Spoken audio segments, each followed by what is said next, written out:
गौरी की शादी एक बड़े घर के लड़के यानी कि राजेश के साथ होती है। राजेश की 4 बहनें हैं और सभी अपने भाई पर जान छिड़कती है। अरे पापा, ये राजेश के लिए कैसी छोटी सी हिट की लड़की ब्याह लाए आप? हम लोगों का भाई तो राजकुमार है, उसके लिए तो कोई राजकुमारी होनी चाहिए थी। गौरी को ननद की बात बुरी लगती है और वो रोने लगती है। अरे क्यों गला फाड़ रही है? क्या गलत बोल दिया मेरी बेटी ने? इकलौता बेटा है हमारा, समझी? वो तो तेरे ससुर हाँ कराए थे, वरना मैं तो ना करवाती तेरी शादी अपने हीरे जैसे बेटे से। ननदे सास को भरती और सास गौरी से लड़ती। ये क्या है? तुम्हारी बहनें और माँ आए दिन मुझे खरी खोटी सुनाती रहती है। क्यों नहीं बोलते उन लोगों को कुछ? अरे क्या बोलूं? अब उन लोगों का इकलौता भाई और बेटा होना, तो वो लोग थोड़े इमोशनल है मुझे लेकर, समझा करो ना। और कौन सा वो लोग रोज आते हैं ससुराल से? माना एक साथ नहीं आती, लेकिन रोज कोई ना कोई तो खड़ा ही रहता है ना। खैर, जैसे तैसे कुछ साल गुजरते हैं। गौरी एक प्यारे से बेटी की माँ बनती है। सुनिए, हर बात पर ससुर जी से पैसा मांगना ठीक नहीं लगता। आप कोई काम क्यों नहीं करते हैं? काम तो मैंने कभी किया ही नहीं गौरी। पापा के पास इतना पैसा है कि मुझे जरूरत ही नहीं पड़ी। लेकिन कहते हैं ना, हर दिन एक सा नहीं होता। गौरी के ससुर की मृत्यु हो जाती है और घर में गरीबी छा जाती है। गौरी ननद को फोन करती है। दीदी, अब जीजा जी को बोलकर इन्हें कहीं नौकरी दिलवा दो ना। घर चलाना मुश्किल हो रहा है। माँ जी की भी तबीयत खराब रहती है। दवाई का खर्चा और मुन्ने की पढ़ाई का खर्चा काफी है। कुछ मदद मिल जाएगी दीदी। देखो गौरी, तुम तो जानती हो मेरे खुद के 3 बच्चे हैं, तो ये मत सोचना कि बात घुमा कर बोलोगी तो मैं कुछ मदद कर दूंगी। अब पति तुम्हारा है, सास तुम्हारी है, तो करना तो तुमको ही है ना। हम भी तो निभा रहे हैं। खैर, बोल दूंगी इनको। गौरी समझ जाती है। वो दूसरी ननद को फोन करती है, लेकिन वहाँ से भी उसे कुछ ऐसा ही जवाब मिलता है। अरे भाभी, हमारा भाई कैसे काम करेगा? वो तो राजकुमार है। बस आप जरा माँ का ख्याल रखो, उन्हें कोई तकलीफ मत होने देना। बाकी करते हैं बात आराम से। गौरी के सामने संकट आ जाता है कि वो कैसे अपना परिवार चलाए। ना पति काम करना चाहता है और ना ननदे मदद। फिर एक रोज गौरी की सहेली कहती है, गौरी, मैं ना एक फैक्ट्री में काम करती हूँ, तुम्हारी परेशानी समझ सकती हूँ। क्यों नहीं तुम भी मेरे साथ वहाँ काम करती? अरे लेकिन मुन्ना तो छोटा है ना। तो क्या हुआ, तेरी सास और पति तो घर पर ही हैं, वो लोग संभाल लेंगे। तू चल मेरे साथ। गौरी ने अब काम करना शुरू कर दिया था, लेकिन उसका सपना अपने बेटे को अच्छी शिक्षा देने का था। गौरी अपने भाई से कहती है, भाई, आपके बच्चे जिस स्कूल में पढ़ते हैं उस पर मेरे गौरव का भी एडमिशन हो सकता है क्या? अरे कैसे बात कर रही है गौरी? जितना तू कमाती है उतने में तो तेरा घर भी नहीं चलता। तू कहाँ इतने महंगे स्कूल का सपना देख रही है?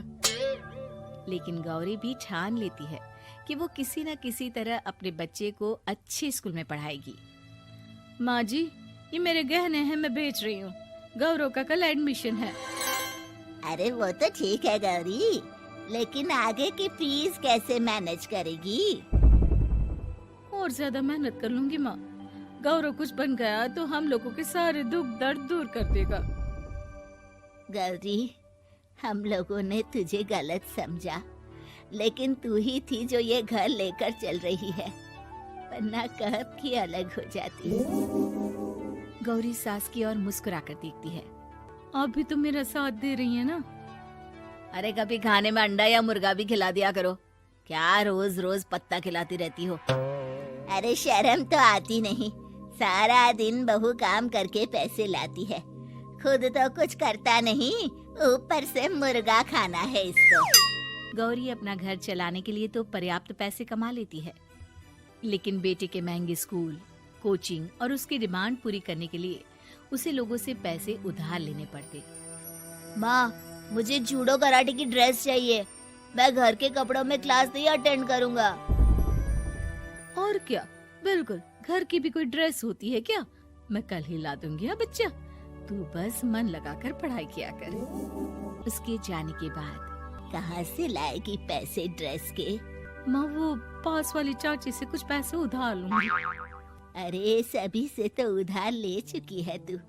कर्जा इतना चढ़ा लिया है कि पूरा जीवन भी कमाएगी तो उतार नहीं पाएगी।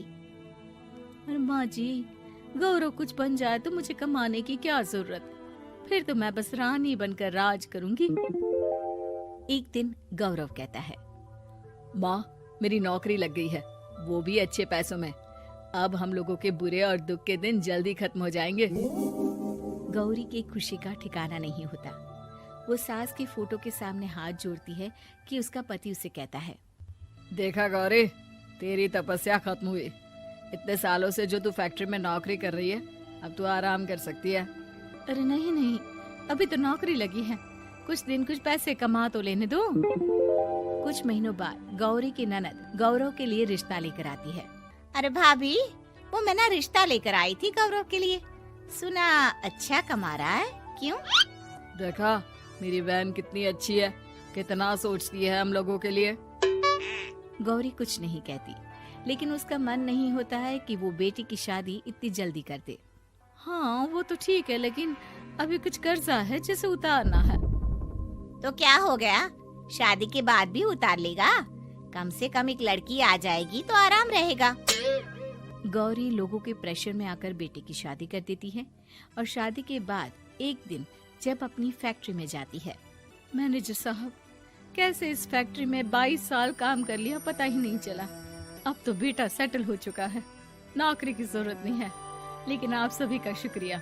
गौरी बहन, बहुत मेहनत की तुमने जीवन में, अब भगवान कोई मुश्किल ना दे। गौरी घर आती है, लेकिन दरवाजे के बाहर से ही उसे बहू और बेटे की आवाज सुनाई देती है। क्या है, तुम्हारी माँ ने तो सोचा भी नहीं कि जो कर्जा वो ले रही है खुद की अय्याशी के लिए, वो हम लोग क्यों भरे? उनका कर्जा है वो देखे। हाँ लेकिन क्या करूं, माँ को छोड़कर रह भी तो नहीं सकता ना। अरे रह नहीं सकते तो क्या करोगे, पूरी जिंदगी उनका कर्जा चुकाते रहोगे? कल को हमारी भी फैमिली बढ़ेगी, कैसे मैनेज करेंगे? मैं नहीं जानती, साफ साफ बोल दो पैसे नहीं है फालतू के। जिसका कर्जा है वही निपटाए। गौरी बेटे बहू की बात सुनकर स्तब्ध रह जाती है और अंदर न आकर वहाँ से सीधे फैक्ट्री जाती है। मैनेजर साहब, मैं सोच रही थी कि इतनी जल्दी नौकरी नहीं छोड़नी चाहिए, जब तक हिम्मत है तो कर लेते हैं। वो मेरा इस्तीफा ना वापस कर दीजिए।